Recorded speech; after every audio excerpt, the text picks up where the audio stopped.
السلام عليكم اخوتي، لاباس عليكم؟ انا غربلت 3 الكيسان ديال الفينو. هنا اخوتي زدت عليها شويه ديال الخميره، خماره وحده ديال 800 غرام، فانيليا،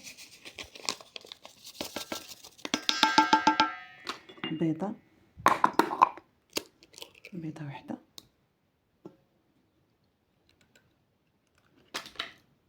شويه د الملحه،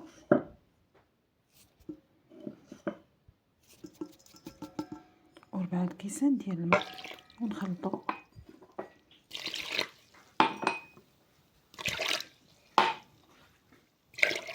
و2 معالق ديال العسل، المعلقه الاولى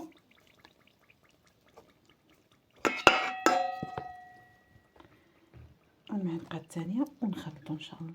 هانتوما خوتي انا خلطوها بالخلاط ولا خلطوها بيديكم، ماشي مشكل. المهم العجينه تخلط بالمقادير اللي فيها ان شاء الله، ونخليوها تخمر ان شاء الله، ونتلاقاو ان شاء الله من نجيو نطيبوه. نغطيه ان شاء الله دابا ونخلي الخليط يخمر.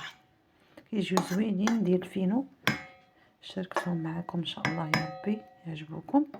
نتلاقاو ملي يخمروا ان شاء الله باش نطيبوهم. هانتوما خوتي بعد ما خليناه يخمر، ها هو خامر تبارك الله، ها هو نطيبوه ان شاء الله. ها هو غنطيبوه ان شاء الله.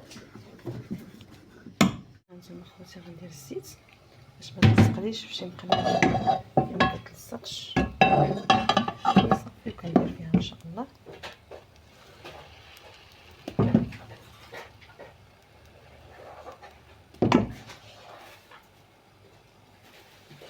خليوه يطيب ان شاء الله يا ربي. هانتوما الخبز غنقلبوها ان شاء الله. ها هي درنا شويه ديال الزيت في المقله.